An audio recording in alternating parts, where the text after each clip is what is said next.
नमस्कार, मी मच्छिंद्र बाबर. आपण पाहताय Z24 न्यूज. आणि त्यांच्यामध्ये आपण अगदी रांगेमध्ये घोषणा देत रांगेमध्ये प्रमाणे आपण या नाव बदलू देणार नाही. नाव बदलू देणार नाही. नाव बदलू पाहिजेलांचा नाव बदलू पाहिजेलांचा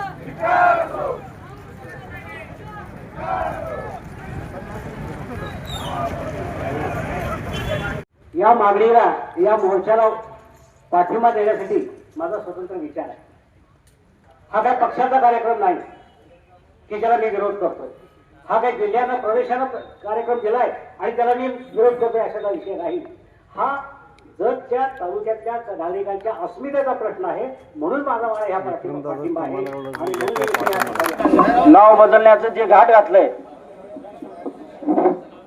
देवभूमी म्हणून, याचा जर खरोखरच आपण अभ्यास केल्यानंतर की देवाभूमी नाव बदलण्याचा याचा पाठिंबाचा हेतू काय, जर आपण विचार केल्यानंतर आज जत तालुक्यातील सर्व नागरिक, सर्व ग्रामपंचायत असतील, आजी माजी आमदार असतील, सर्व नेते मंडळी असतील, जतचं नाव पुसण्याचं जे काम हे महाशय आमदार साहेब करत आहेत. माझ्या मते फक्त याला एकच कारण आहे की निवडणुकीच्या पूर्वी 5-6 महिने जतमध्ये आल्यानंतर ह्या जतचा विकास करू, भूलथापा देण्याचा प्रयत्न केला आणि मोठे आश्वासन ह्या जत तालुक्यातील तमाम जनतेला आणि तरुण पिढीला बोलवण्याचं काम केलं.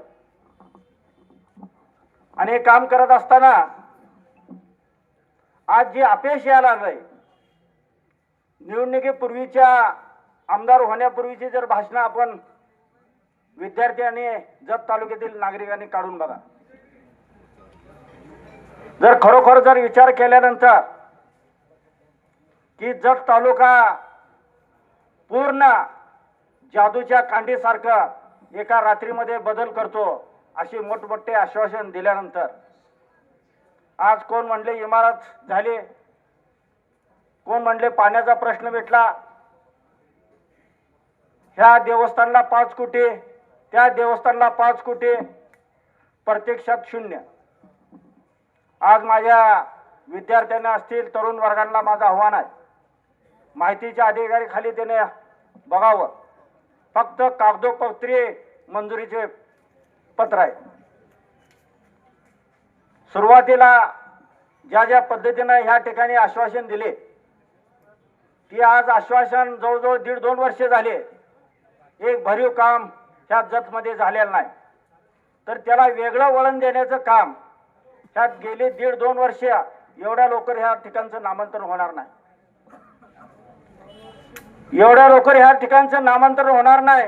त्यांना चांगलं माहीत आहे, तिथल्या जनतेला आणि जत तालुक्याच्या नागरिकांना ह्या देवभूमीच्या नावाखाली झुंजून ठेवायचं आणि विकासाच्या जे मोठे आपण आश्वासन दिले, जे अपयश आलंय ते अपयश पुसवण्याचं काम या ठिकाणी देवभूमी, देवाचं नाव पुढं करून जे करण्याचा जे प्रयत्न चालू आहे त्याला आपण हाणून पाडलं पाहिजे. काय नाही, कारण का आपणाला ही जत हे नाव वाचवायचं आहे. ज्याला काना नाही मात्रा नाही, पण काना मात्रा काढू शकतो जत. लक्षात ठेवा, कोणाच्या खाली काढायचं म्हटलं तर एखाद्याच्या कानाच्या खाली काना मात्रा काढायला जत तालुका भेट नाही, जत तालुक्यातली लोक भेट नाहीत, कार्यकर्ते भेट नाहीत.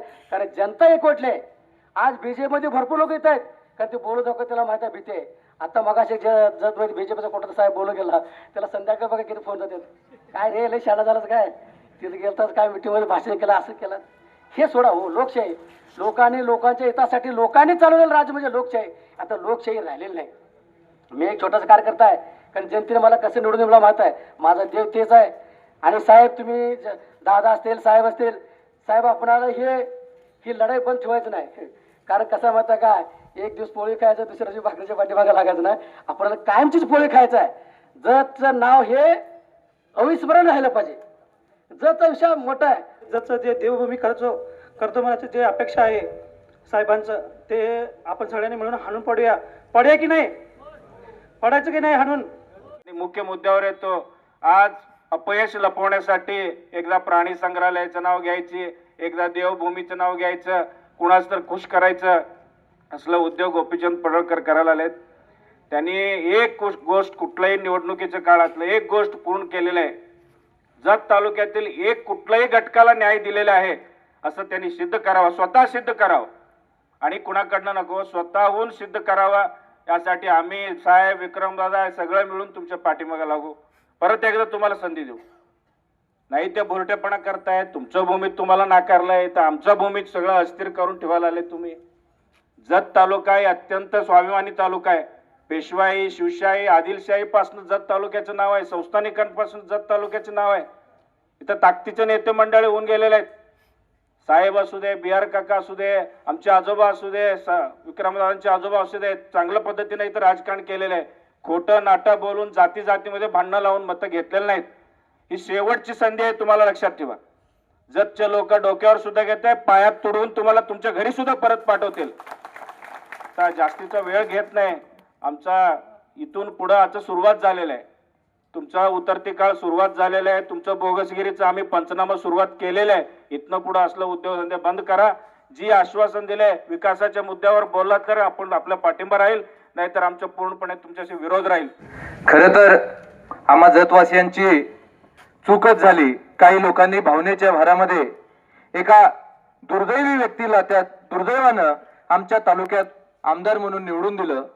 आणि परवाच पत्रकार परिषदेत देखील अनेकांनी सांगितलं, बऱ्याचशा वक्त्यांनी आता बोलण्यातनं सांगितलं की ज्या आटपाडीकरांनी ज्या भागात तो जन्माला आला, ज्या भागामध्ये वाढला, त्याच लोकांनी तिथं नाकारलं आणि ज्या जतकरांनी स्वीकारलं त्या जतच नाव बदलायला हे महाशय निघाले. या ठिकाणी जतचं नाव बदलून ठेवू इच्छिणाऱ्या या आमदारांचा विरोधात हे आज 9 ऑगस्टच्या निमित्तानं, क्रांती दिनाच्या निमित्तानं आज आपल्याला या ठिकाणी एक परत जत तालुक्यात क्रांती करावी लागते. ही खऱ्या अर्थानं ही शोकांतिका. बऱ्याच वक्त्याने आतापर्यंत इथं सगळं मांडलेलं आहे. मी जास्त काय बोलणार नाही. मी मनापासून आष्टेकर साहेब गेले वाटतं, आष्टेकर साहेबांना मनापासून धन्यवाद देईन.